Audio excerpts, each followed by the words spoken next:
وفي محيط رواندا دول أرهقتها النزاعات والحروب كجمهورية الكونغو الديمقراطية. العلاقة بين الفقر والنزاعات علاقة معقدة، لكنها بالتأكيد تنتج مناخا متصلبا. يرى جون موريسون أن من واجب عالم الأعمال مواجهته بالدعوة إلى السلام. موريسون مدير معهد حقوق الإنسان والأعمال، صاحب كتاب The Social License، ينضم إلي من لندن.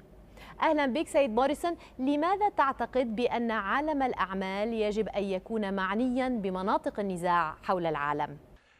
Well, I think business doesn't want to intervene in conflict areas, but conflict comes to business, whether that be conflict between nations or within nations, or increasingly conflict within communities.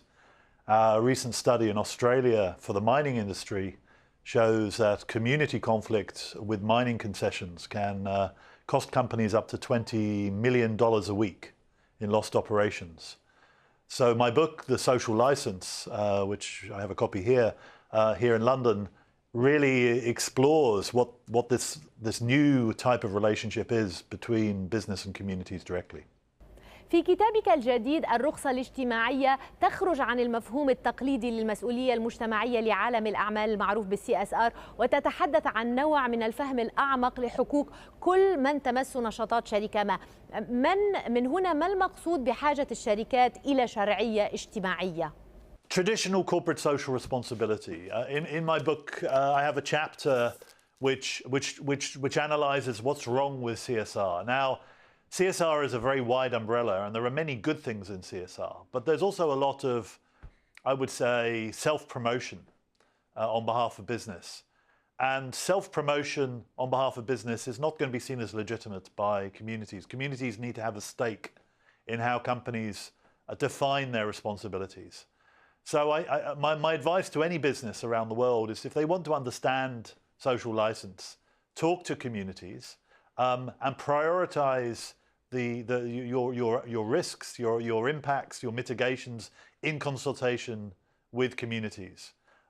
Otherwise, even if you have a very sophisticated CSR policy, communities won't necessarily understand it, and if bad things happen, the CSR policy might not actually be seen as legitimate in the eyes of communities. So I don't dismiss the whole of CSR, but I think CSR means so many different things to so many different people that I introduce the idea of social license, perhaps linked to social contract theory, as a more material, more substantive concept that businesses can get their arms around.